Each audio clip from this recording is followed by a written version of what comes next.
Are we live? Yes, sir. What's going on, man? Welcome back to the channel. Welcome back to the basement. I hope my mic is working, but today we're going to do a little live stream, man. It's been a while since I hopped on here. Not a while, probably like a week. Lots happened in free agency, so I kind of just wanted to hop on here, talk about the fantasy football impacts of each of these free agents, man. Kind of bummed that the boy, fresh off the bat, I'm going to get these things rolling, but I got to drop the link to this live stream into the Discord. If you guys are not already in the Discord, make sure you join it down below, man. We're really building something cool on this Discord. It's not just like a group chat where we just kind of circle jerk each other about fantasy. I want it to become like a resource. I'm gonna have like my buys and sells on there, my Dynasty rankings on there. It's gonna be a really cool tool for this like small little like 500 subscriber community we got going here. But we'll grow over time. I gotta just drop the link to this in there, and then I'll put the link to the Discord in the chat real quick. But these are kind of just like the humble beginnings that you have to deal with as a small time. I wouldn't say like YouTuber, but guy who makes videos, I guess. But we'll get into it in a second. If any of you guys know of any good did my thumbnail not load? Yo, Eduardo, let me know if my thumbnail loaded, man. Like, is my thumbnail is it just my face, or is it like out there?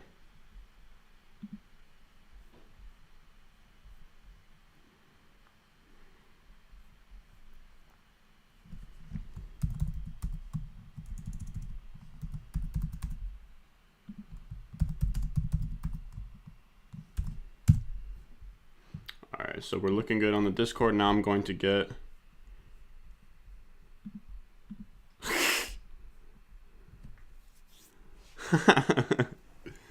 dude, Stingray, you're always winning, bro. Dude, the winners and losers, there's some losers out here in free agency, dog.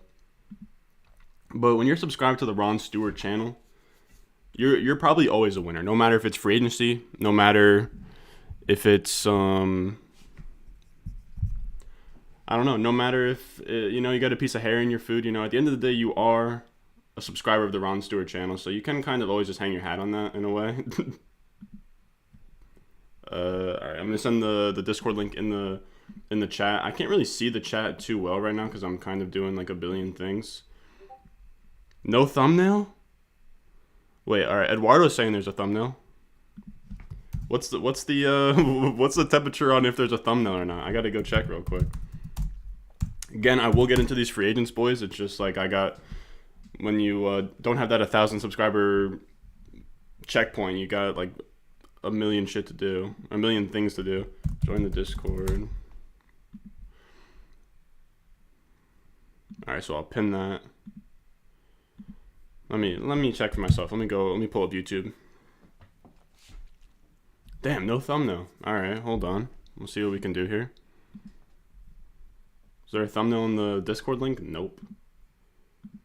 Alright, so that means that something's up here. It sucks because Husimo, aka the editor, it's weird calling him Husimo because I know him very well, but that's kind of his anonymous tag, if you will. Husimo. I mean, it says it's got a thumbnail. It seems like it's just kind of loading. I'm not sure. Thumbnails there. Welcome the fuck in, fellas. Let me get my phone going so I can get the chat on my phone, and we'll get straight into it. We'll get straight into it, fellas. What do we got here? We got the gas from Stingray, aka Timmy, in the Discord. Cameron Kinsman, what's up? What's up? What's up, Eduardo? Wesley Aldige, welcome the fuck in, boy. Let me like I said, let me pull this up on my phone real quick. I will eventually figure out how to get the chat on my laptop, but it's just kind of, I don't know, man. As tech savvy as I am, I'm kind of a boomer when it comes to live streaming. But it'd be what it is. All right, so now I'm gonna screen share with you guys, or not screen share, but let me just show you guys what I'm cooking with. One of these times I'm gonna catch you guys slipping. I'm just gonna have like, I don't know, I might just have like Google images of naked Shrek on my on the screen. I don't know, man. Just keep an eye out for that. But for now, you're seeing you're kind of seeing inception of the YouTube. All right. So what can we look up for? All right. So we'll go into the Google Drive doc that we started last time. We're just gonna keep building to this list of who I think the winners and losers are of NFL free agency for Dynasty, or just like overall fantasy football, I guess.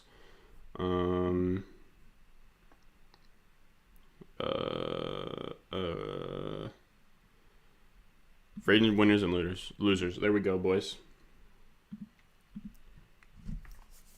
I also heard that the chat is super late, which I should probably figure out how to fix that.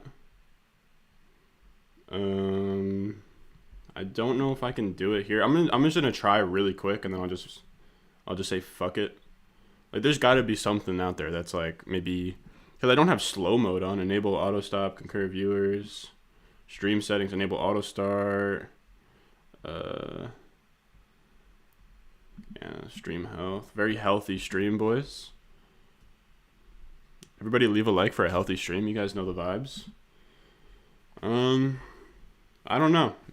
It says I got excellent connection. I don't know how to make things faster. Or maybe that's just what it is. Maybe the delay is just kind of what you get here on YouTube. I don't know. I've just heard that the delay is a lot. But I don't know. Let me know. Is the delay that bad? Regardless, we got our fucking free agent winners and losers. Last time we had Denzel Mims, of course. He is always a winner in my heart. I think a little bit weird with Denzel Mims, though. Hold on. I'll get into Denzel Mims in a second. I was going to talk about the Keelan Cole signing. I'm not sure it really does too much. Corey Davis, Cam Newton, Aaron Jones, Terry McLaurin, and the Washington pass catchers. Jameis Winston and Taysom Hill. Adam Troutman, Brian Edwards, and Henry Ruggs as the winners. Then losers, we have Hunter Henry, Jonnu Smith, Allen Robinson, A.J. Dillon, O.J. Howard, and Alvin Kamara. And then the not much changeders, we have Ryan Tannehill and Michael Thomas. Maybe we'll do a little split screen. No, probably not. Free agency tracker.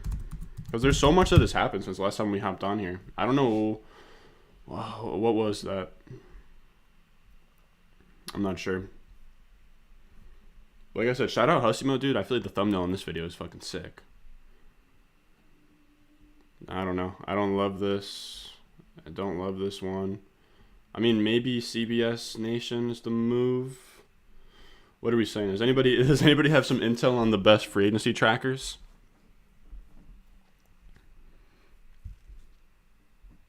God damn it. I just want an ordered list. These guys are already bugging for having Leonard Williams as the second best free agent on their list. You have to be kidding me. You have to be kidding me. As a Jets fan, I just can't stand this type of shit. I can't stand it. You're telling me, I'm gonna look you guys in the fucking camera. You're gonna tell me you would take Leonard Williams over Chris Godwin, over Brandon Scherf, Trent Williams, Shaquille Barrett, Allen Robinson. Okay, I'd take him over Taylor Moton. I don't even know who I don't know. I'm not an O-line guy. Kenny Golladay, no. Cho Tooney, no. He should probably be around here. He's an interior defensive lineman that barely does anything. I don't know why he's that high. I don't know why he would ever be that high. Does NFL.com have a nice one? Not what I'm looking for. Hussimo is a banger on the thumbnails. Dude, Hussimo's got magic fingertips, let me tell you. I know personally. From the times that he's been over my crib,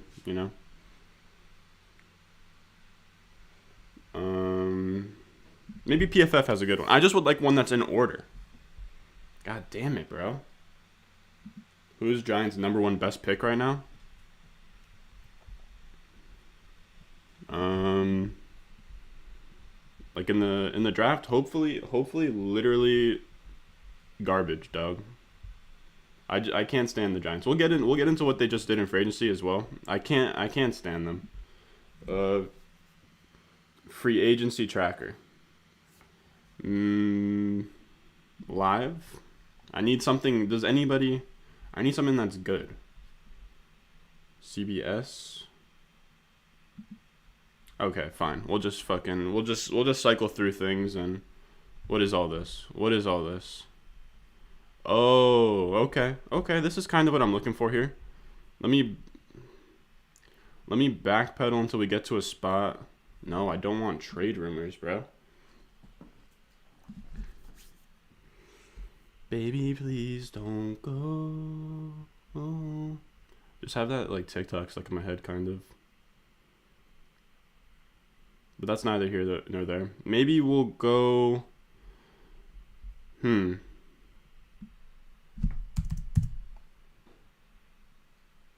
beat down the Giants' dog. They beat Kid Kisser Brady twice. They got lucky, bro. Whoever said Tom Brady was my GOAT. Whoever said that. Tom Brady's a system QB. All right, I think we'll go CBS and we'll just kind of we'll just kind of keep scrolling until I find something that I feel like we haven't already spoken on. So the first one on here. So we'll get right into it with the Kenny Golladay news, man. The Kenny Golladay news. So he comes from the Lions. What is the Lions depth chart? Like, I wouldn't even say, did anybody on the Lions win? I mean, I get that's probably. Let's look at the depth chart real quick. Giants depth chart. UFS is one that goes team by team, but doesn't just have free agent signings. Ugh, I hate that. I just want a list of the most recent free agent signings. If anybody out here that's watching that is like some kind of tech guru and can just shit out a website and make money off of it, that's what I need. Probably wouldn't be that profitable though. So this is not really updated, I guess. But I would say, is it truly? I know that I had Kenny Golladay as a win on my thumbnail, to be honest. I was kind of just gassing with that, like that. Kind of just for views. Like, I'm going to be completely honest with everybody. He's going to be competing with Slayton, Shepard. Really nothing crazy in terms of target competition. So, I mean, let me go with the Giants stats. Like, how many targets are available in this offense? That's kind of what you want to be looking for with these deals. Like, if there's already a lot of target competition, it's also kind of scary because they might even take a guy like Devonta Smith with their first pick. I mean, you have Slayton, so Golden Tate's gone, Dion Lewis probably gone. It's only like 80 something targets there, man. It's not a ton of targets. I'm not gonna say it's a win. I'm also not gonna say it's a loss. I would just say for me, Kenny Golladay is just like not much changed. I think you made the case it's a slight loss.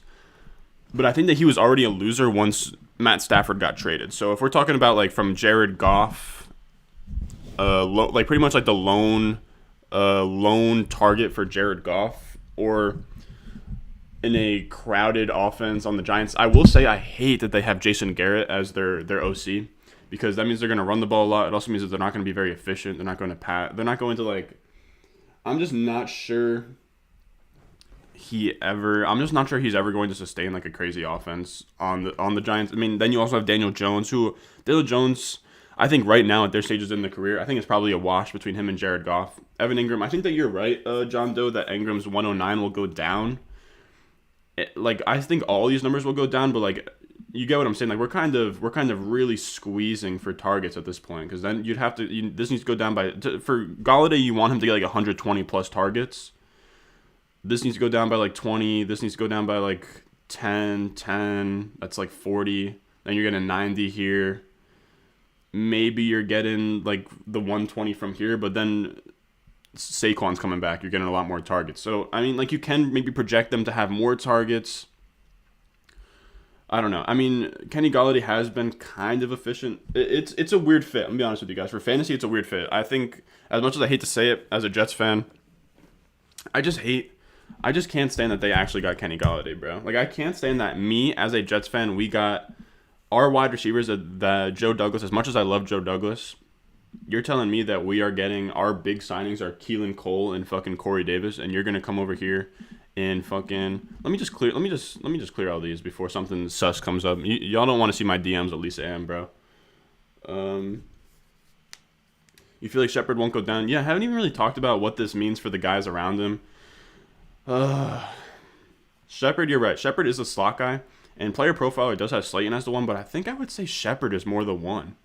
I mean, who got more targets? So Slayton got more targets, but in more games. Like, on a per-game basis, Shepard got outproduced Slayton. Like, I feel like it's probably Slayton will be the wide receiver 3, Shepard will be the 2, Golladay will be the 1, and then we'll see Sterling Shepard in the slot. and then you'll have Ingram at tight end. Like, I hate to, and then Saquon at running back. I hate to use like the lots of mouths to feed kind of thing. No, yeah, 100%. I think you could definitely make the case that Golladay is like damn near quarterback proof. So I don't really think it's a big deal that he went from Goff to Daniel Jones. I would say it's a bigger deal that he went to. I mean, Marvin Jones was gone. He went from literally no target competition to a lot. And it's not even like quality target competition. It's like none of these guys are studs at all between Ingram, Slayton, and Shepard. So I mean, like I could buy into a world where like maybe he just, I don't know, he'd have to do a lot to get up to here and have like 125 targets. What is he generally used to is something I also want to see. I feel like I'm all over the place, but that's kind of the. He's also never had over 120 targets ever. Yeah, I'm not surprised by that because he hasn't played full season. Yeah, here's kind of the questionable part about all this is the only reason that he really had a huge year this year was the 11 touchdowns. If he has 65 catches for 1,200 and like 6 or 7, what did he finish at in this year? Fantasy. So he was the wide receiver 3. This is probably like fucking standard because it's Pro Football Reference, but you guys get the idea. And I'm not sure, has Daniel Jones ever had a guy where he throws a lot of touchdowns to? Like now dude, you guys are telling me that Daniel Jones threw for 11 touchdowns in 14 games last year. That is tough. That is tough, man. I would say this is a borderline loss, but I'm going to be nice about it and say it's a not much change because I don't think that. Actually, I would say that this is I would say that I don't know. I hate to call him a loser because of the thumbnail, but holy shit, man, that's bad. That's bad because Daniel Jones is not a guy that is going to throw a lot of touchdowns. He's gonna run in a lot of touchdowns. I mean, like you could make the argument, okay, 11 touchdowns, kind of ridiculous. It'll probably come back to like the mean. Maybe it'll be like 20 plus. I don't know. I'd have to say. No, I get that his rookie year he played a lot better, but that OC is gone. He has Jason Garrett, who I think is really holding him back. He could 100% have a huge step forward, but if you're betting on Kenny Golladay, then you're betting on a Daniel Jones. Like if you're betting on Kenny Golladay as like a top 8 guy, you're betting on Daniel Jones to have almost a similar to not a Josh Allen step up, but you would need something crazy. You would need like Blake Bortles when he had like the Allen Robinson wide receiver 1 season. You would need something good. Yeah, Ingram with 1 TD with 108 targets like that, and he was like the biggest body last year. Like I said though, I think that this team is due for a lot of like positive regression. I hate to say that, but I think that because they were so bad last year, man. What do they have the team stats of like fucking? I would love to just know. In terms of scoring, where they ranked, I feel like probably, yeah, they were 31st in passing touchdowns. What were they just in? Can I just get the overall total yards? Yeah, 31st in offense. I mean, I guess that'll come back to earth. Is Jason Garrett still, like, I just can't believe that Jason Garrett still has a job. Like, how do you have the 31st best offense as an O coordinator, and they're just like, yeah, we'll run you out there for another year. I get that there was injuries. I understand completely that there was injuries. There's Freddie Kitchens was on this staff as well. This is just a fucking like wasteland of bad coaches. Ingram had 1 TD with 108 targets. Do you think that the Jets cut Crowder because they signed Keelan Cole? Honestly, no. Because they haven't cut Crowder yet, I think that if they're going to cut Crowder after one of these moves, they would do it instantly. You get what I'm saying? Like, I think that it would be instantly, but I do think that Crowder getting cut is 100% in play.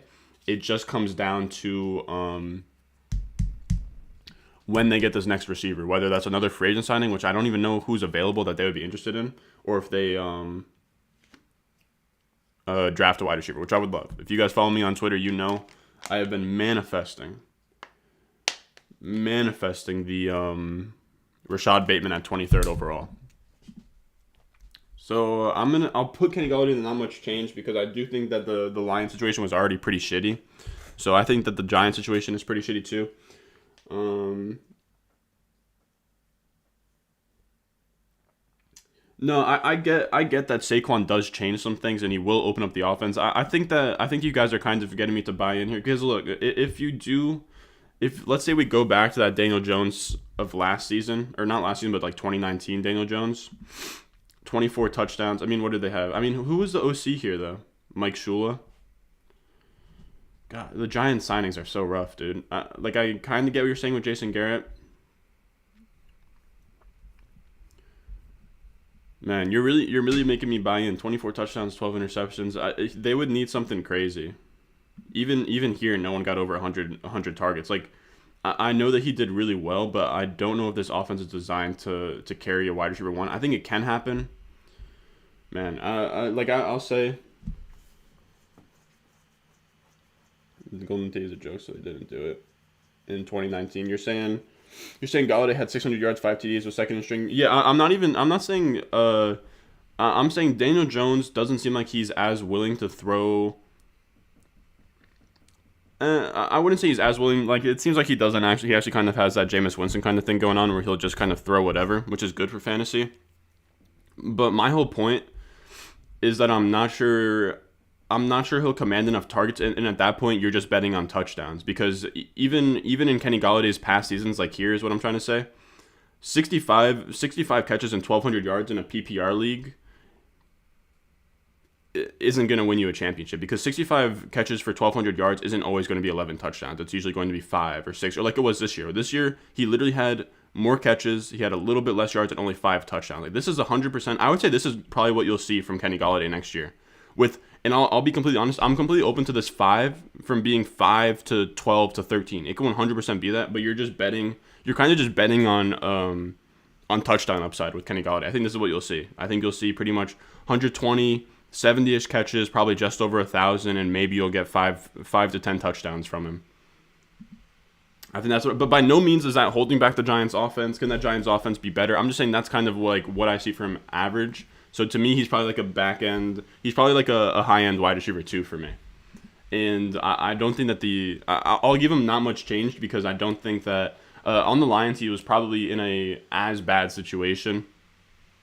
Just because Goff is pretty trash, the Lions offense is going to be pretty garbage next year. So I mean, it's kind of similar, just less target competition is really the only thing I'm trying to say.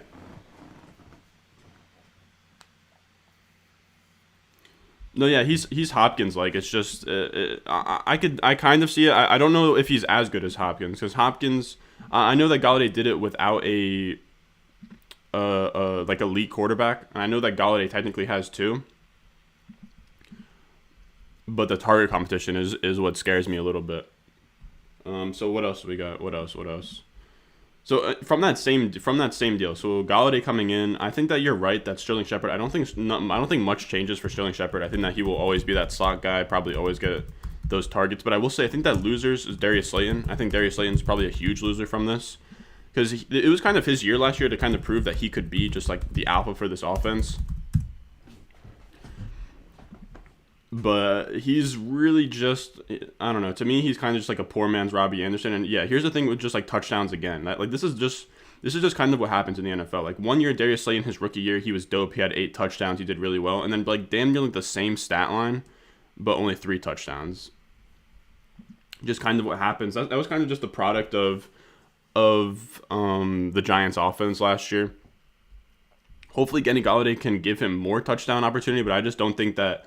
I'm not sure they're going to give him more than 80 targets again. I don't think that they're going to give him much more than that. I think that he's probably going to become a field stretcher. He does decently well in like intermediate parts of the field, but I just don't think that Darius Slayton will ever be like a number 1 wide receiver. I think he'll be a good number 2 wide receiver. He could have a similar season to kind of like what Robbie Anderson did last year at some point in his career, but I think immediately this is bad for Darius Slayton. I wouldn't really want him in fantasy. I think that he's probably to me, he's probably like a wide receiver 4 with upside.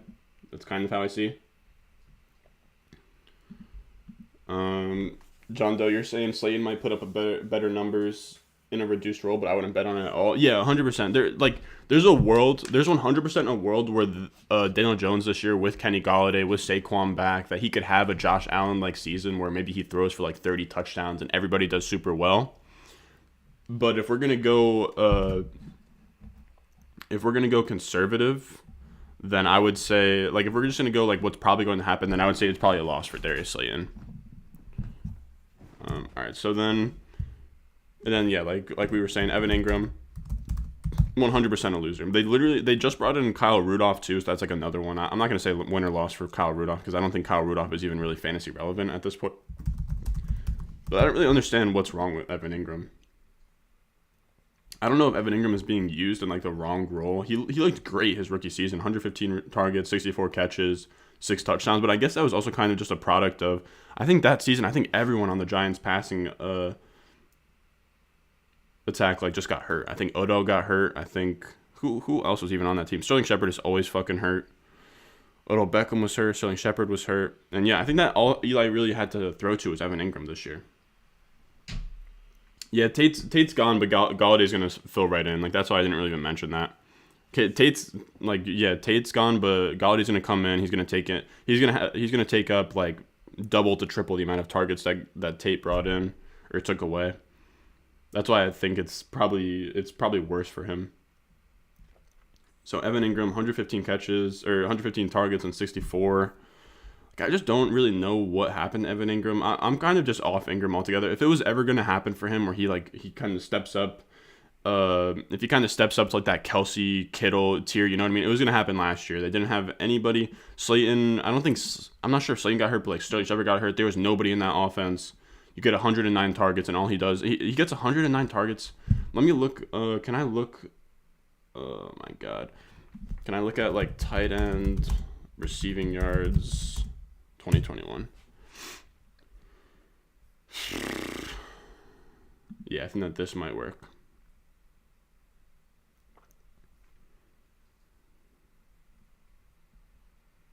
No, I literally just want the tight ends.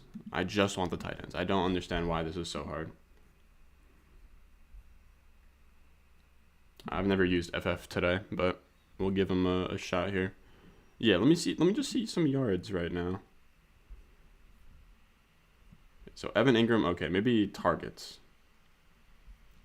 Yeah, he had the 4th most targets and could only give you 5 fantasy points per game. I do think that this is probably standard scoring. I could be wrong. Yeah, I'll say it's standard scoring, but just it's so tough. It's so tough. Logan Thomas, he's not even like a Pro Bowl caliber tight end, on the same amount of targets, had 9 more catches, like 15 more yards, 5 more touchdowns. And that's Logan Thomas. That's a guy that it was never even mentioned in the same breath as an Evan Ingram coming out of school. You know what I mean? Like, it's so rough. Like, I just think, I'm not sure Evan Ingram, I'm just out on him. I don't want anything to do with Evan Ingram. Now Kenny Golladay comes there. I'm just not sure what Evan Ingram's role even looks like, or what his numbers are even going to look like now. Because the 2 years that he's ever been relevant, I guess this year he was kind of relevant in his rookie year. He was super relevant, but he was only relevant in his rookie year to such a degree because everyone got hurt. Like, if we look at target leaders, Sterling Shepard only played 11 games. Yeah, they had fucking Roger Lewis out there. Odell Beckham only played 4 games. They had Brandon Marshall out there. Like, it was just a really ugly team in terms of passing. So pretty much what I'm saying is Evan Ingram, I'm not sure that he will ever be like a tight end 1. Or no, tight end 1 is easy. Top 12 tight end is a really easy thing to do, but I'm not sure that he's ever going to get to, when you get these tight ends, you want them to get, the whole point in Dynasty is that you want them to elevate into like a top 6 Dynasty tight end. I'm not sure Evan Ingram will ever get there. I don't think, like, I've personally I've seen enough at this point. Like I said, he's a loser. And you know who's a fucking winner? You know who's a fucking winner? As much as I hate to say it, Danny Dimes. Danny Dimes is a big winner from this, guys. I really do think that, I really do like what Daniel Jones has going on for him. Wesley, you said Logan Thomas will go ham in 2021. By now, dude, I love Logan. Let's take a little peep at Logan Thomas real quick. Let me get a little off track. Let me look at Logan Thomas. Logan Thomas is a guy I really like too, man. I really like him now that Ryan Fitzpatrick is here, or in Washington. Not from Washington, by the way. I don't know why I said it like that, but dude, 4.61, really good speed score. Guy is just super athletic, and he's super agile for 6'6", 250. Like, good God, bro, he's gonna make me sweat down here in the basement with all these fucking bars. I mean, like, he was a college quarterback, but I literally don't give a fuck. I think that he is going to be. I don't think that he'll be like Darren Waller-esque, but to me, he's got like top 8 tight end upside. I think that he could easily do something along the lines of like what Robert Tonyan did last year.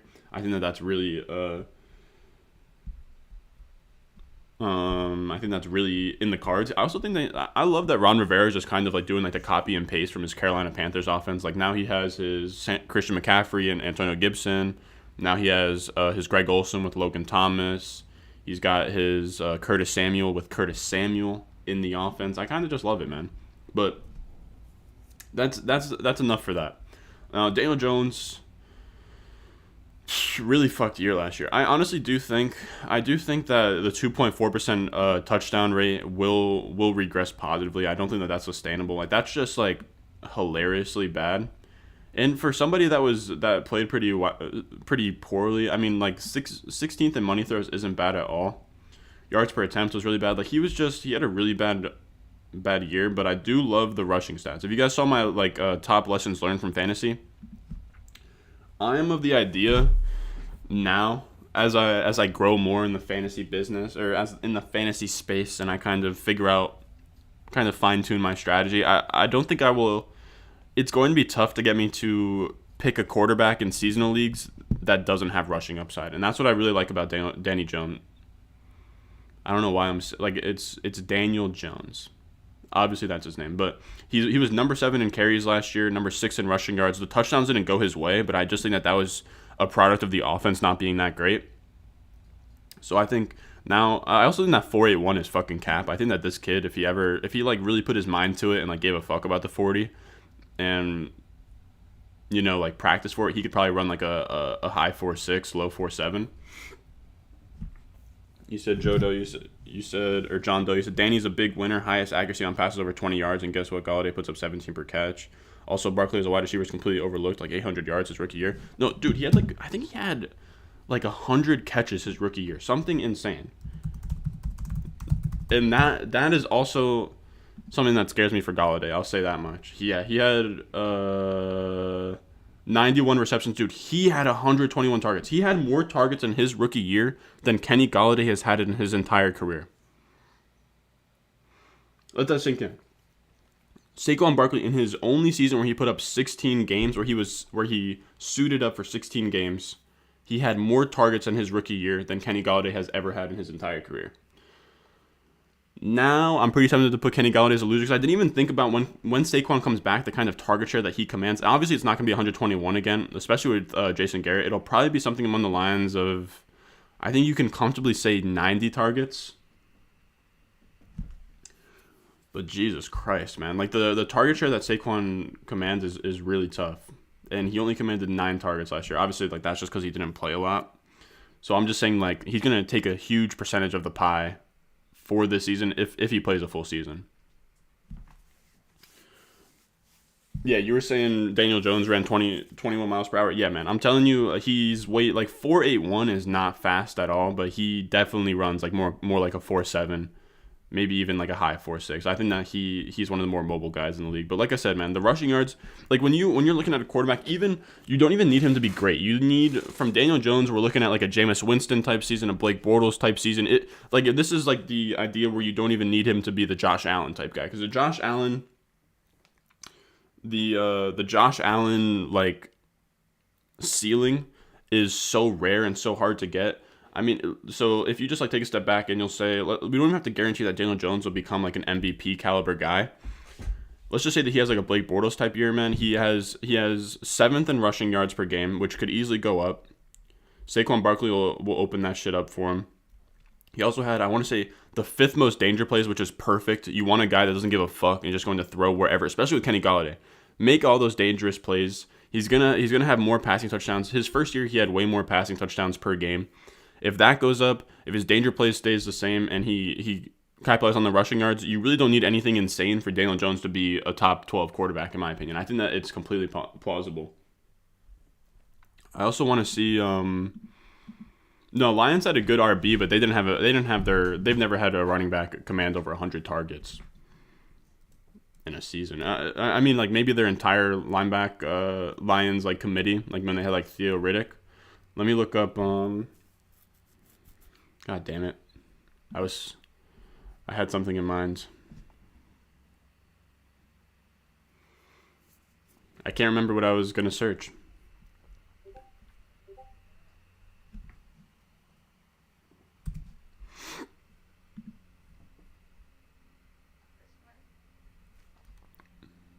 I'm recording. There's my mom taking my dog out to go potty. So you love to see that. When he's got to get a good shit in real quick. Sorry, fellas. Let me see what we got. Anything else to talk about on the Giants front and the things? I forget what I was talking about with Daniel Jones. But yeah, I think he has topped. Oh no, that's what I wanted to pull up. Twitter. Good friend Josh Larkey. He had a really good tweet on this. I responded to him the other day. Yeah. Josh Larkey. Yeah, dude, 120 targets for a running back isn't, especially his fucking rookie year. Like even like Alvin Kamara, one of the like best receiving backs in the league. Alvin Kamara didn't even hit 120. I don't know if he's ever hit 121. Yeah, 107 is his career high. What are we saying? I think McCaffrey might have. McCaffrey's the only one I think that might be able to challenge him. 142. Oh my god. 142 targets. But yeah, follow Josh Larkey. He's the fucking boy. Let me see what I gotta see. He had a good tweet about so he's saying Galladay's in a good position to command 120 plus targets and overall boost to an offense desperately needed a playmaker. Daniel Jones is a sneaky QB1 candidate now too. Yeah, I'm 100% on the same page as that. I think honestly, I don't know if Jason Garrett's gonna give Saquon more than like 80 targets. I think that he's probably gonna phase Darius Slayton out. I could see a world where Golladay is probably fine. It's really just, I think he probably gets the volume. You just have to bet on the touchdowns. You just have to bet that he gets over 10 touchdowns if you want him to be like a top 10, top 12 guy.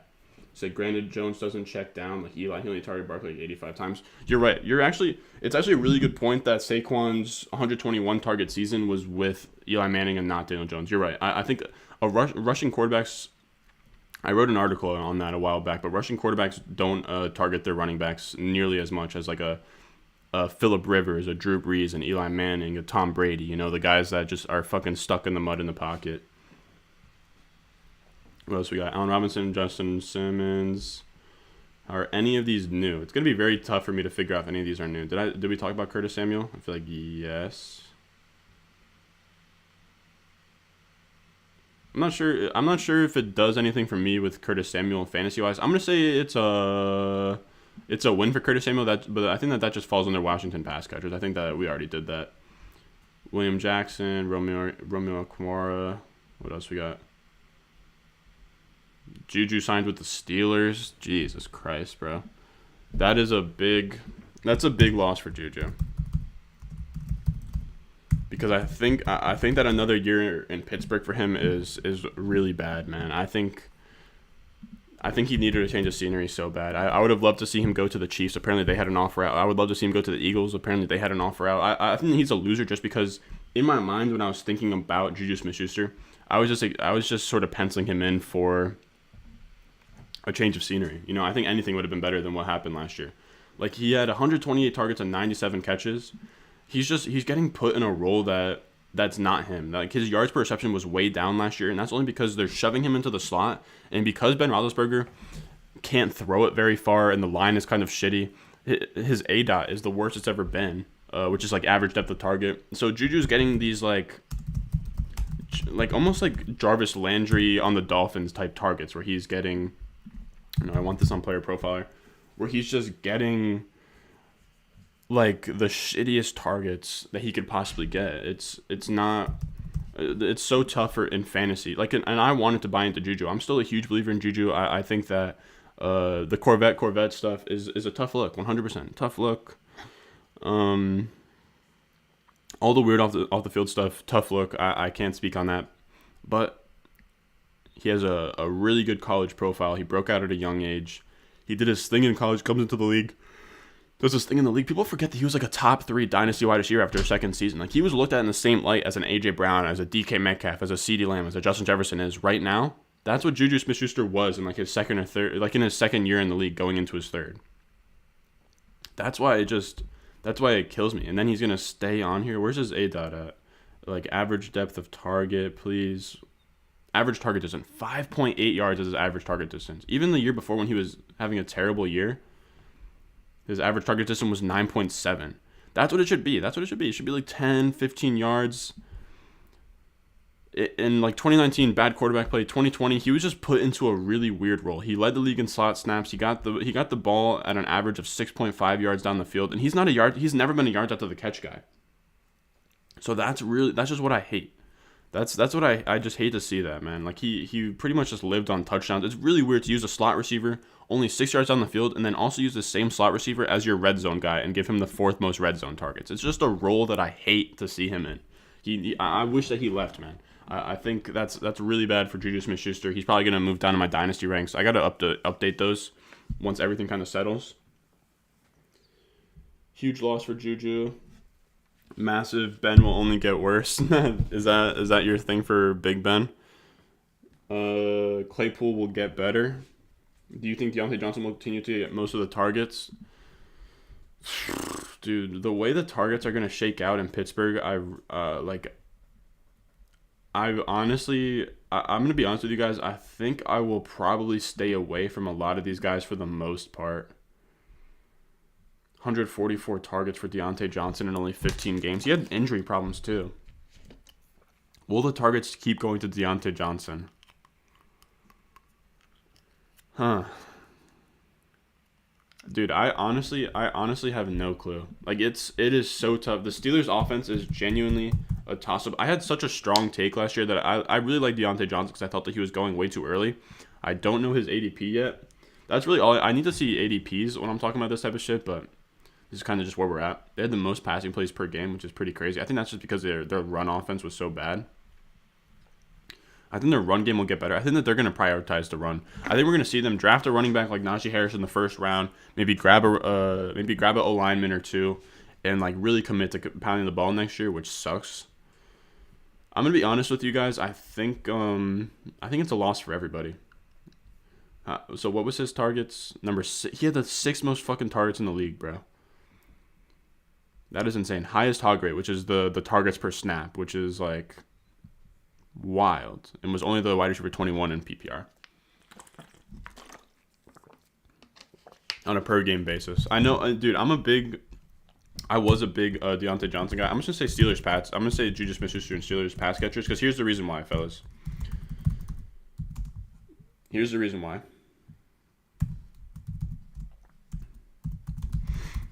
I full-heartedly understand. I do know. I'm not saying that Chase Claypool won't take a step forward. I'm not saying that Deontay Johnson won't just, like, still be the target leader.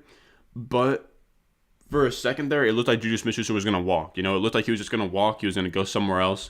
And that would free up 128 targets to a team that probably wasn't going to add another receiver. It was probably just going to be Claypool, Deontay Johnson, and then probably James Washington was going to be the 3 wide receiver sets. Maybe they bring on a depth piece later. But you free up that 128 targets. You're looking at Chase Claypool, 120 plus targets. You're looking at Deontay Johnson, 120 plus targets. So now you're bringing Juju back for another year, suck up a lot of targets. I think he might have also had injuries, but I'm not sure. So I will say, I'm not saying Chase Claypool or Deontay Johnson won't be good this year, but I'm simply just saying it's not a win because what was like about to happen was Juju was going to leave and free up a bunch of targets, a bunch of looks, a bunch of red zone targets in particular. So hold on, let me see what this Oregon versus Iowa game is looking like. Wow, Iowa is down 6 right now. Jesus Christ, you hate to see that. See, that's kind of my rant on the Steelers. I kind of hate it for all of them. I understand Juju. Juju's gonna lose.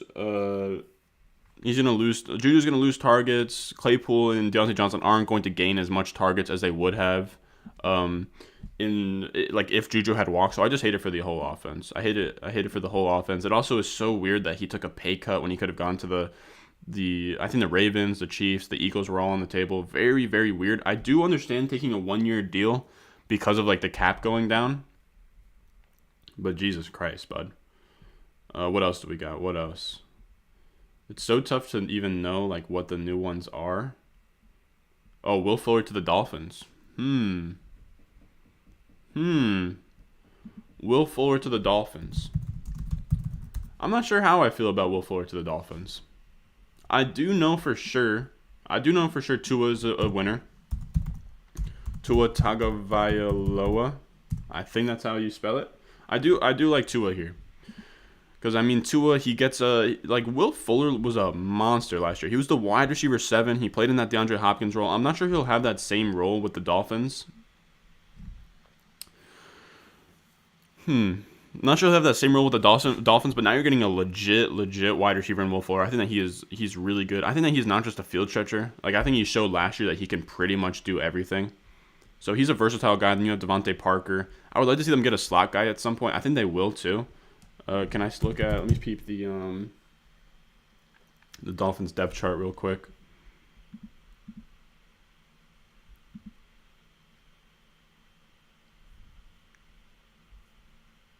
Devontae Parker. Yeah, so they're adding Will Fuller. That's actually a huge win for Tua.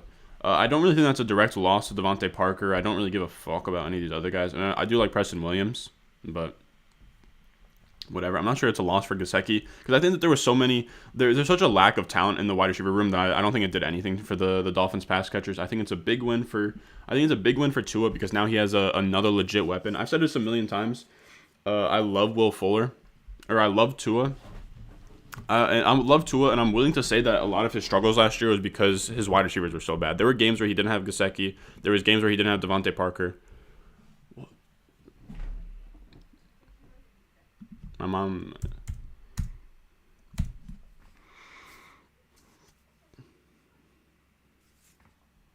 My mother loves to just peep through the window with my dog while I'm trying to be productive here and spit to you guys fantasy greatness. If only she knew. If only she knew the impacts of Will Fuller. And yeah, Will Fuller, he's going to be suspended for a game. Whatever. I wonder how that's going to affect his ADP. I'll probably take that discount. I don't really give a shit. I don't think it's even going to really stall him in the offense. He'll probably be there for OTAs. He'll probably be there for training camp and shit. I will say that I think it's a not much change for Will Fuller. I don't think that this is a lot better because, like, if he still had Deshaun Watson in Houston, then that's probably a better situation than going to the Dolphins. But because Deshaun Watson's probably getting traded and because what am I trying to say here?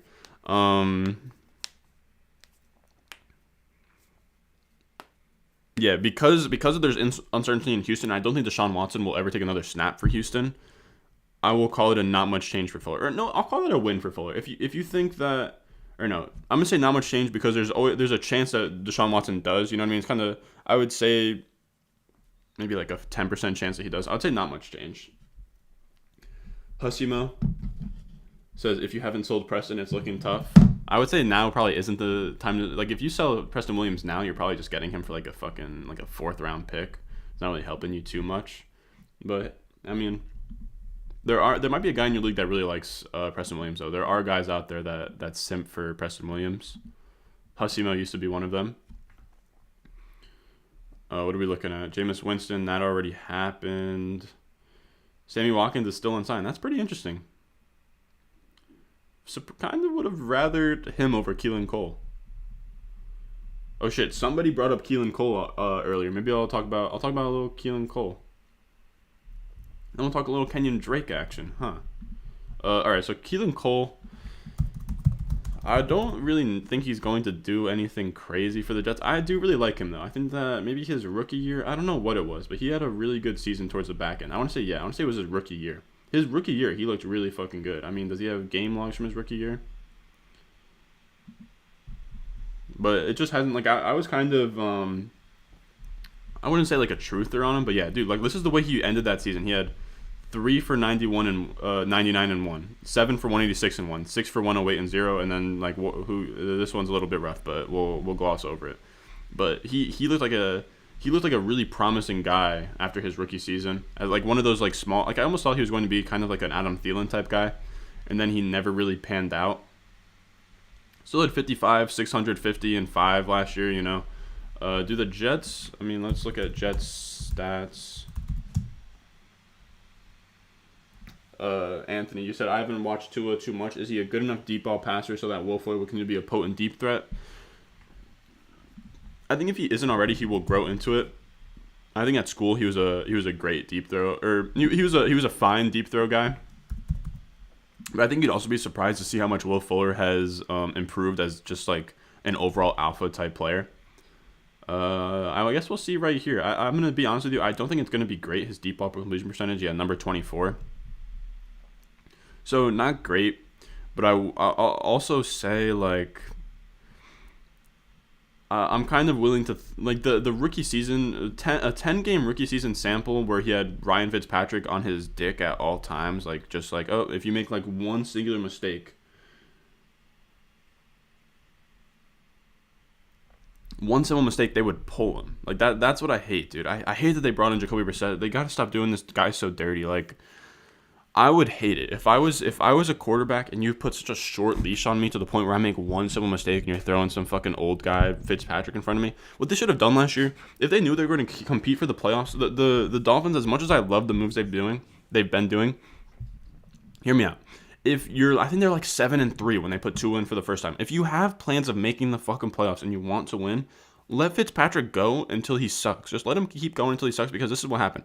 They put in Tua. They tried to get cute. Okay, let's see what we have in Tua. Then they do that. They fuck with Tua. They not only fuck with Tua's like mental, his psyche, his confidence, because every time that he fucks up, they're pulling him out, bringing in Ryan Fitzpatrick. Then with that whole thing, they end up just missing the playoffs flat out. So they play themselves. Why fuck around with Tua when you could have just made the playoffs or something? Instead they almost like ruin the kid's confidence. I hate the whole situation.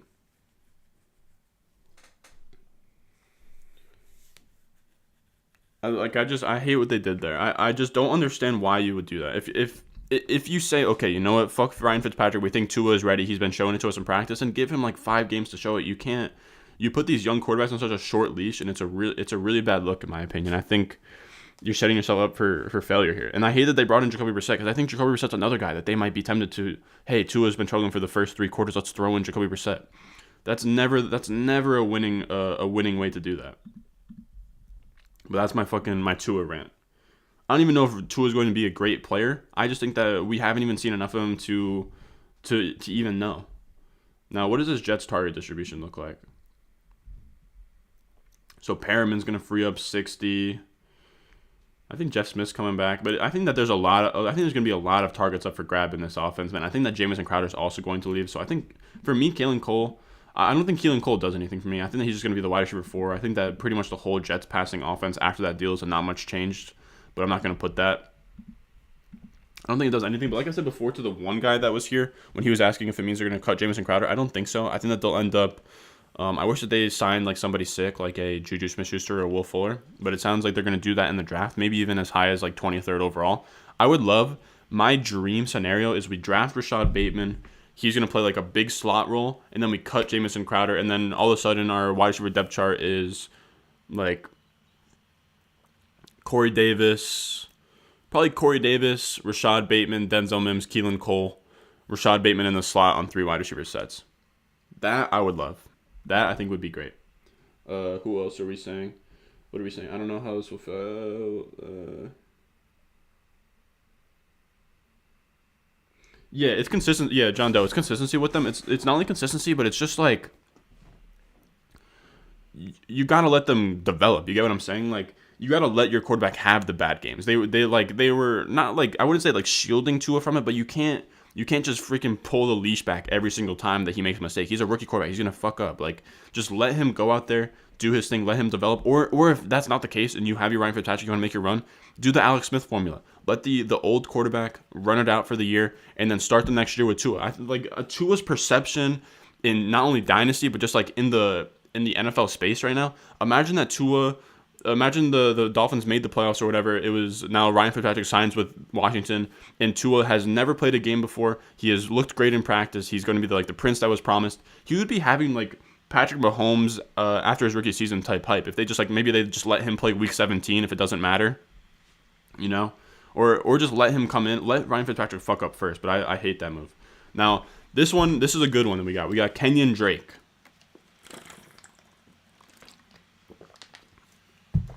This Kenyon Drake move is so bad. If you just want to just sort of zoom out real quick and look at just this move from a front office perspective. Mike Mayock, you're going to sign an old pass catching running back for $7 million a year. Now rewind for a second. The Raiders do not even need a pass catching running back because the whole point of getting Josh Jacobs, this is what surprises me forever, and why I'm a little bit scared of Najee Harris, to be honest with you guys. Because look at this real quick. He's a big running back, but in college, the thing that he was known for doing was pass catching. He was like the pass catching running back at Alabama. 20 receptions in an Alabama offense is wild. They don't just do that with running backs. He is a really good pass catching running back, and he comes to the Raiders and they shove him between the tackles as a grinder. They're completely miscasting him in his role. Which is, I think you could see what could happen with Najee Harris. This is a completely wild rant, but this is kind of just what I've been thinking about. Najee Harris, he's probably maybe even a better pass catcher than Josh Jacobs, but he could go into a role where they say, you know what, you're just going to be between the tackles guy, kind of like James Conner, and we'll bring down a third down back on third down in 2-minute drills. 100% he could be put into that role. I'm not saying that that's what will happen. I'm not saying that's what I want to happen, but I'm saying that is a possibility when you get a big running back from Alabama that has pass catching upside. A coach just might see that and be like, nah, we're kind of good. We'll just shove him between the tackles. He has size, and we'll get a small guy for the receiving work, which is what they just did. And the crazier part is they are having cap struggles. They just told Marcus Mariota, we got to take a pay cut. Dude, you are paying a backup running back $7 million a year when you could just draft a guy in the 4th round, 3rd round, like a Kenny Gainwell, a Michael Carter, a Javion Hawkins, any type of pass catching, like a Tony Pollard type guy. You know what I mean? It makes zero sense. And on top of that, completely fucks up the fantasy value for both of these guys. Josh Jacobs and Kenyon Drake. Because neither of them are going to have a bell cow role. It seems like it's going to be a split, and it's not a efficient enough offense. They're not good enough players for it to be a Nick Chubb, Kareem Hunt kind of thing. Josh Jacobs is already a fringe RB1. Now I think that he is probably a mid-level RB2 at this point. His receiving upside is completely gone. And in PPR leagues, that's kind of what kind of moves the needle in fantasy for these PPR running backs. If you have a guy like Josh Jacobs that now Kenyon Drake is going to get most of the passing work, or not most of the passing work, but it's just going to eat into it. For a guy that struggled to get the can I see his pro stats? He struggled to get targets in the league, which makes no sense. Yeah, this is what I'm looking for. Yeah, the scheme fit is huge, man. If you get a running back that is really good as a pass catcher, but if he goes into a scheme where they don't even want to use him as a pass catcher, then you're fucked. 45, a player on a limited, he was on a limited role at Alabama. He's barely even, because remember, they have Najee Harris, they have Damian Harris, they have all kinds of guys. He's not getting a lot of touches, and he only had 20 receptions his rookie year. So he matched what he did his last year in college, which is crazy. 45 targets. I think we're going to see that 45 targets number probably go back down to 30 this year, which is really tough. It's probably going to go back down to 30.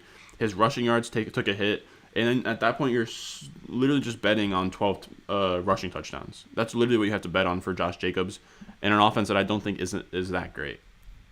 So it's a loss, because Josh Jacobs, his only way that he becomes a top 5 RB is if this target number goes up to 60 to 70. That's the only way. What else do we got? What else? Chris Carson. That's a big win for Chris Carson. Just because I think the very simple thing with Chris Carson is just that he goes anywhere else and is kind of in a committee. He's not that interesting to me, but now that he's on the Seahawks, they want to run the ball more. Pete Carroll's been really vocal about that. I think that he's pretty much going to be pretty much just going to be like a high-end RB2 like he always is. I think that was perfect for Chris Carson. I'll say it's a loser. I'll say Rashad Penny loser for anybody out there that's holding out for Rashad Penny. I do like his profile. I think he's a very good he has a very good, like, I wouldn't say he's a really good running back. I would just say that he has the makeup of what a good running back looks like. You said I had Derrick Henry, Kamara, then Josh Jacobs and Taylor from the Colts as the 2 backups. I murdered everyone. Yeah, RBs are everything, dude. You'll see me say that all the time, especially with my I'm gonna have a best ball mock draft coming out probably today or tomorrow. You gotta hammer running back early because you just want to keep taking your swing to get a top 5 running back. If you can get a top 5 running back, if you get a running back that averages over 20 points per game, it is easily the most valuable asset in fantasy. Like if you have 2 running backs averaging over 20 points per game, you're not losing. It's the consistency, it's the upside. It's just because it's just very simply that running backs, they touch the ball more. I would rather have a running back that gets 20 plus touches a game than a wide receiver that gets like 9 to 13 targets a game. But that's just, I don't know. Some people fight me on that with like the 0 RB thing. But yeah, John Doe, the hit on Josh Jacobs, it really sucks because I want to see him do well. It's just fuck. The coaching staff's really doing him dirty here. There's no reason that he has never hit 70 targets before as a guy that was a receiving back in college. He also can't stay healthy, so they want to like load manage him now. Especially he hasn't played a full 16-game season. He's showed that he has durability issues, so I think that they're really going to start scaling things back. He also had under 4 yards per carry last year, so things are looking rough for Josh Jacobs in Dynasty. I think that he's going to move down a good bit in my Dynasty rankings. I'm gonna be honest. Now, what else we got? So the Chris Carson thing. We talked about Rashad Penny. I mean, he's solid. Like fucking runs a 4.46. Yeah, like best comparable to Melvin Gordon, was a first-round draft pick. But with Chris Carson back, I think the door's pretty much closed in Rashad Penny breakout. Maybe he does something good. I actually really fucking like this signing. Will you have Joe Mixon ranked higher than Chris Carson? In Dynasty, 100%. In Dynasty, yeah, I will. In seasonal, it's gonna be really close. I'd say they'll probably be in the same tier, Anthony. I would say if I had to pick right now, because I don't think that Joe Burrow starts week 1, I think I go Chris Carson. It's really tough for me though. It's really tough. I don't know. It's really close. I got Robinson for nothing and traded wide receiver and him for Derrick Henry, and Kamara carried me. So you got James Robinson for nothing. You traded a wide receiver plus James Robinson for Derrick Henry. Sheesh, bro. That's a really good deal. Now, Gerald Everett to the Seahawks is a deal that I fucking love, dude. This guy, Gerald Everett's a stud, boys. Everybody know Gerald Everett's going to be my favorite late-round tight ends, easily. I love this. The Seahawks needed a tight end. Gerald Everett's a really good one. He's been just kind of like, he's been behind Tyler Higbee. They'll play him in like 2 wide receiver sets, but dude, 6'3", 240, runs a 4.62. I don't know if any of you guys out there are fucking Jets fans, dude, but I love Dustin Keller. Dustin Keller was this really cool tight end the Jets used to have. Maybe we'll peep up on him real quick. Dude, why is my fucking thumbnail not showing up? I cannot stand that. Hussimo made too good of a thumbnail for it not to be showing up. I'm going to refresh. You have one more time, YouTube, to fix your fucking shit. Hold on. I'm going to peep one more time. Everybody close their eyes. You guys are going behind the curtains of the channel right now. Let me see what we're looking at here. See, it has the fucking thumbnail here? I don't understand. I don't. Whatever. But yeah, Gerald Everett's sick. Oh no, fuck. I wanted to show you guys what Dustin Keller looked like. Dustin Keller on the Jets, bro. Give me Dustin Keller Jets highlights, please. Just a minute or two. Dude, I'm telling you guys, Dustin Keller used to be the truth on the fucking Jets, man. Look at this, a fucking highlight reel from 2012. Oh my god. Let me just relive these days for just 30 seconds, fellas. Let me just relive this for 30 seconds, please. But yeah, he was like a modern, but he was way before his time as a tight end. He kind of had that like Aaron Hernandez, Jonnu Smith, like 6'3", 250, can really run tight end in like 2010. Like if he was a tight end in the modern age, like if he was a tight end right now, he would have been way better. he was just before his time. Like, the league just wasn't ready for tight ends that looked like this at the time. But yeah, man, look at the way that this guy can move. Look at the way this guy can move, man. Look at the old Titans jerseys the Jets used to rep. Oh my god. Let me see it, Mark. I'm telling you, dude. Dustin Keller was a beast. Got into the fucking end zone. Look at him go. But yeah, he does remind me a lot of Gerald Everett. I think that's a great player comp for him. What are you guys saying? You're saying Joe Burrow had horrible deep ball, but if they protect him, he should be okay. But I don't know about his fantasy value. Yeah, I'm just saying I think that he's going to be hurt. So who knows? I personally think he's going to be hurt for the first 2 weeks. I think he tore like his ACL, his fucking MCL. He tore everything in his fucking knee, man. It's really fucked up. But yeah, Gerald Everett. So he went to South Alabama, dominated at South Alabama, super athletic, second round pick. He's just been underutilized his whole career. That's why nobody really knows about him. Let me check real quick. Yeah, so he gets drafted by the Rams in 2017. He's just been underutilized his entire career. Never has had more than 60 targets, 62 targets. Has never really had anything of significance. And you know that this guy is a beast if the tight end is getting rushing attempts. So I really fuck with Gerald Everett's game, man. I don't think the Seahawks have anybody of significance on the depth chart right now. Let me check.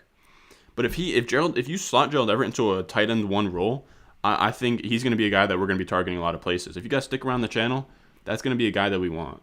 Seahawks.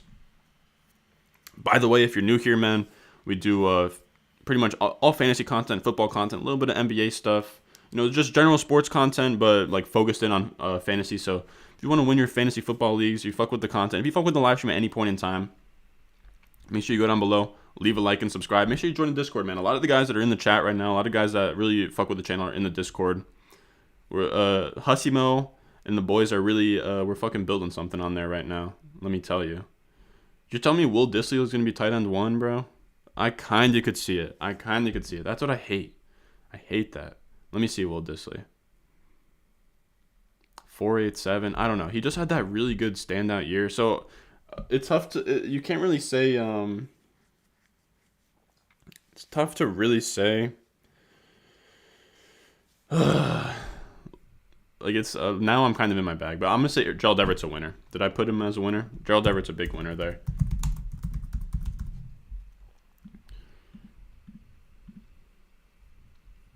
But yeah, I really like Gerald Everett's stats. You're saying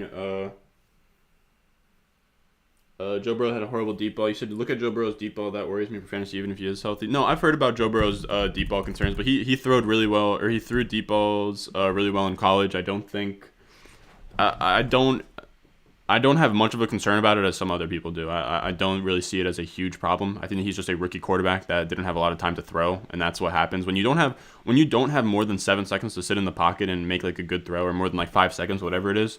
Your deep throw are going to be pretty much always under duress. That's why honestly I don't think that it's a coincidence that his deep ball completion percentage and his pressure completion percentage were the same rank and almost pretty close to each other, because I think that if he was throwing it deep, he was probably pressured. If he ever had time to sit in the pocket enough to make a deep ball, he was probably pressured.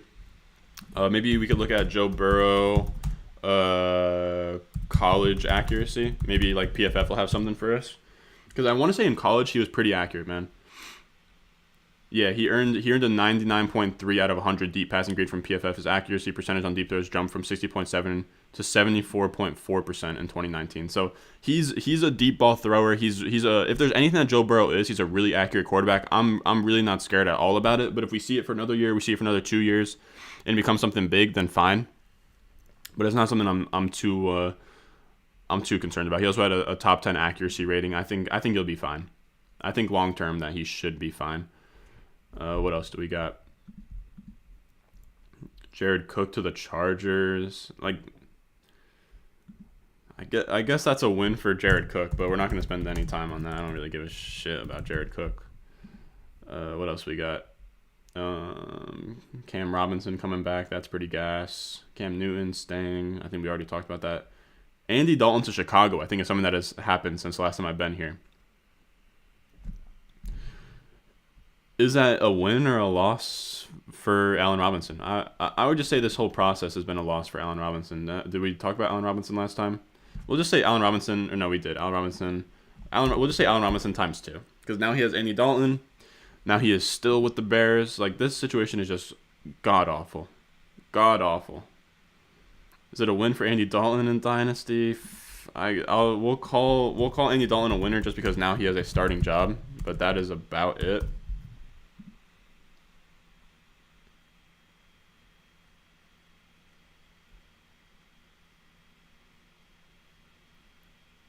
You're saying Andrew Thomas caught as many TDs as Ingram last year, so you're curious what Barkley and Golladay do for his fantasy value. Barkley, if healthy, is an absolute QB fantasy changer. Yeah, I mean, I think Saquon Barkley and Kenny Golladay will be huge for Saquon, or will be huge for Daniel Jones. Like I said, I think that he has legit top 12 QB upside. He's probably going to be a guy that I might target in best ball drafts late, anything like that. Do we have anything else that's of significance here? Do you guys have anything that you know about off the top of the dome? Should I I'll look at PFFs real quick. I think we're getting towards the end. Okay, so Deshaun Jackson. I don't even want to talk about Deshaun Jackson. I really don't think that even matters. PFF free agents. Also curious what the fantasy value for the Bears, dude. I want nothing to do with any of the Bears. Allen Robinson, want nothing to do with him. Want fucking nothing to do with Cole Kmet. Want nothing to do with David Montgomery. I'm just good. God damn it, this is not what I want. I want maybe this. Yeah, Bears. Yeah, they literally went from bad to worse. Like it's so bad, like so ridiculously bad. All right, so this isn't even updated. If they don't have Anthony Harris, because I think that he just went to the Eagles. If they don't have Anthony Harris on here, then they are kind of tripping. But I mean, also very curious to know. I think Richard Sherman, bro. I think that he's gonna go to New York. Maybe he'll suit up in the Jets, man. I need that. See, this one's a little bit more nice. I see Leonard Williams at number 20. That's about right. But to have Leonard Williams as the second best fucking free agent available, like, now we're wilding.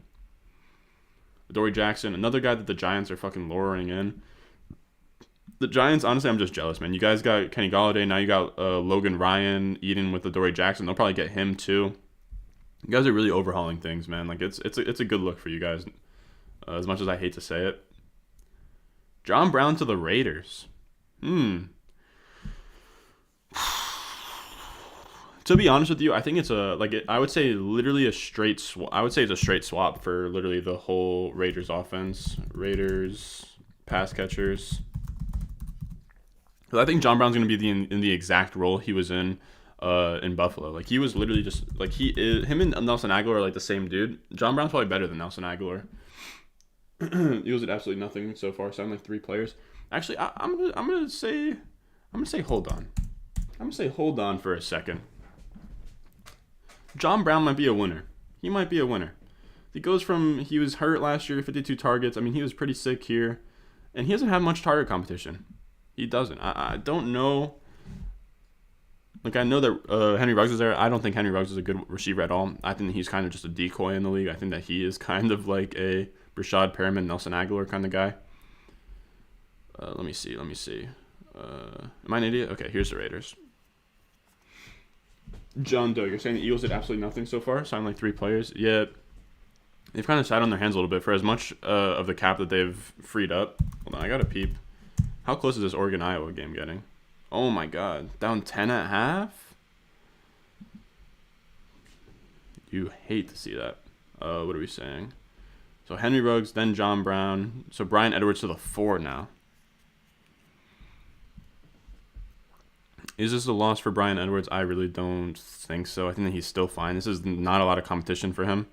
And then John Brown. John Brown's gonna be in a good role. If he sucks up the Nelson Aguilar role, dude, compared to what he was at last year, I think that he's gonna be in a good spot. What was Nelson Aguilar at in terms of yards per game? He was John Brown was at 50 yards per game. Bradbury, Logan Ryan, Xavier McKinney. Jerome Peppers, Jackson, if they get him. Yeah, dude, that's the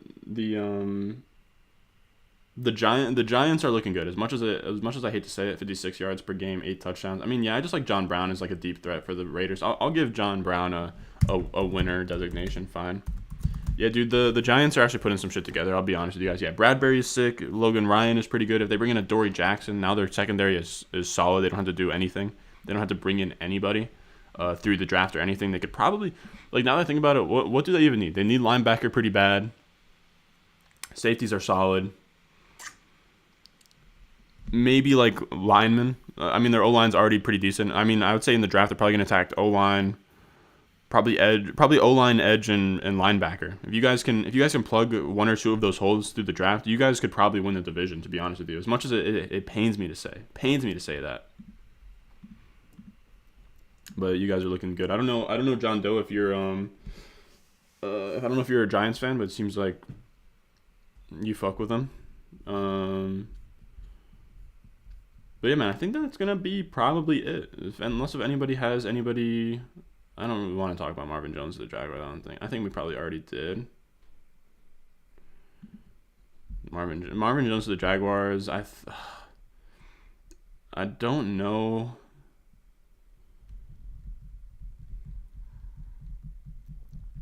I don't know that his signing does much for me. I don't think that he's going to take away much from the Jaguars. I think he's just going to fill in as wide receiver 3. I don't think that he really affects anything. Gerald Everett went. Tyrod Taylor. Okay, I mean, Tyrod Taylor is like, I don't know. Like, now we're getting so fringy.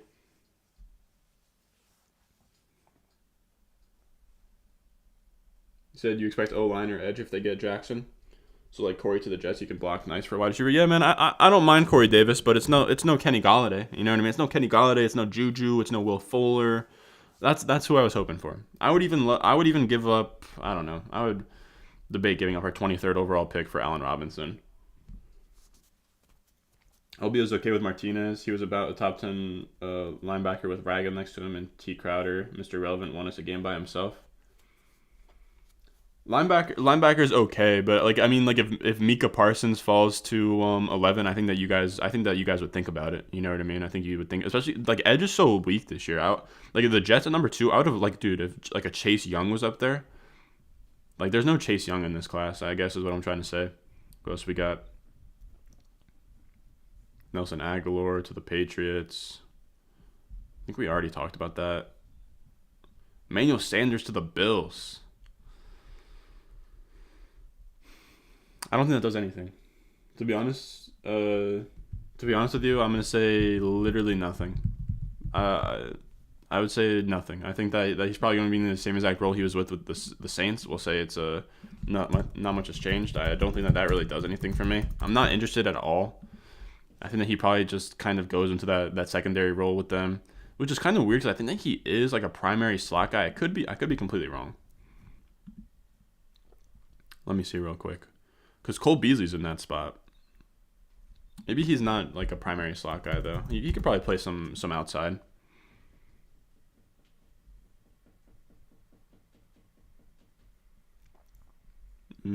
Slot snaps. Yeah, so he's only in the slot like 26% of the time. Okay, so that makes sense. I think that he's actually a pretty good fit there. I think I would honestly rather have him in New Orleans. Or no, I think it's just a good spot either way. Like Stephon Diggs, Michael Thomas will probably suck up the same amount of targets.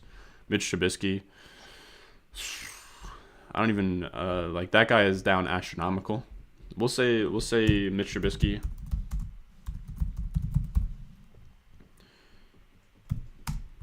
Down astronomical.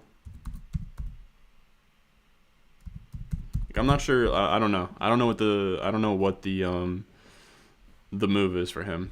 What else we got? We got anything else? Saying if the Giants get Smith, Pitts, or Waddle, Jones' brain will shut down with all the weapons. Yeah, dude. If they do that, like now you just have so much that I think they're kind of just like they might just want to surround him with so much talent that like he can't, like if he fails, it's on him completely. You know what I mean? There's no more excuses at this point, which I kind of like that idea. Rashad Perriman to the Lions. I don't think that does anything to anybody. Shard Higgins, yeah, I think we're getting to the point in time where like none of these guys are even fantasy relevant. AJ Green to the Cardinals. I don't think that does anything for me. I guess it does something for me. I'll say a loser in that. I'll say a loser is gonna be Christian Kirk and Andy Isabella. I really do. I love both of these receivers, but if they keep adding veterans, like as long as Larry Fitzgerald there and AJ Green are there, it's going to cut into their snap count, it's going to cut into their opportunity. And I really love Christian Kirk. That's somebody I really believe in. but they keep adding these veterans. Like AJ Green and Larry Fitzgerald is going to really challenge the snaps there. Minus all fantasy value and some for Mitch. Yeah, Green is slowing down. Yeah, Green is slowing down. He's not going to be that great, but it's still just so tough. Like I don't think that he's ever going to. Like he kind of just reminds me of like Alshon Jeffrey. You know, I think he's just going to be a guy out there, tall, physical, kind of like Brandon Marshall towards the end of his career. Got Marlon Mack to the Colts. I'll say Jonathan Taylor's a loser from that, bro. I'll say Jonathan Taylor's a loser. I'm sorry. But you're getting a guy that's going to compete for rushing attempts with him. He's been with the team. The same coaching staff is there. They don't believe in Marlon Mack. Like, they've seen Jonathan Taylor, but he's going to get some of the carries, which sucks. You would have preferred them to just roll with what they had and lose, what's his name, Marlon Mack.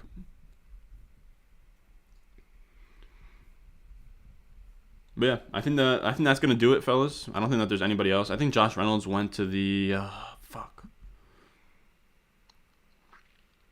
Josh Reynolds did just get signed. I actually do really like Josh Reynolds. We'll go over the Josh Reynolds news.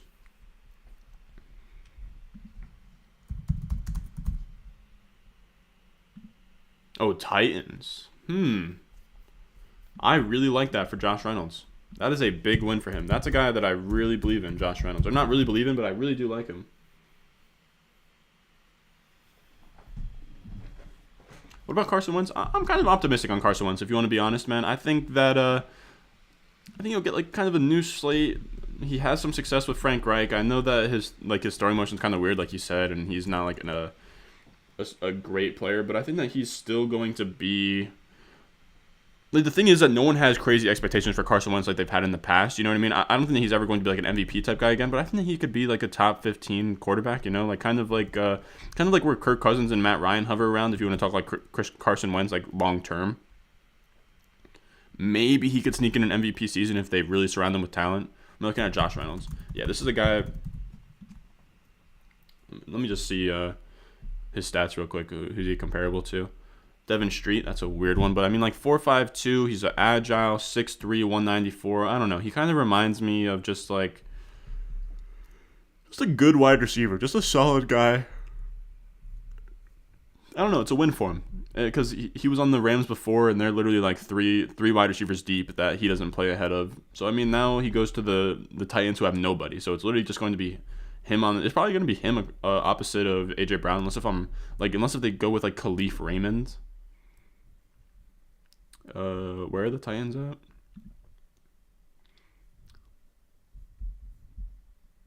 Yeah, I think that he will probably slot in at number 2. Jesus Christ. Oh my God. I don't even know who these guys are. I do know who Marcus Johnson and Chester Rogers are. All right. Like I said, that's probably going to do it, fellas. As always, I really appreciate any of you guys that come through. If you haven't already, make sure you subscribe, like the video, and join the fucking Discord, man. The Discord. We're really trying to make that Discord something special, something unique to this community. I'm gonna have like buys and sells in there. My dynasty rankings will be in there. My seasonal rankings will be in there. All of that. We'll talk trades if you want to ask me about trades, anything like that, anything fantasy football related, anything sports related. Just want to ask me how my fucking day was going. Join the Discord, man. It's just an easy way to talk to me, to join the community, and not just view the videos. So always, man, I really appreciate any of you guys that came through to peep, man, because it still blows my mind that anybody would want to even just sit here and like kind of hear what I have to say for more than 5 minutes. But as always, I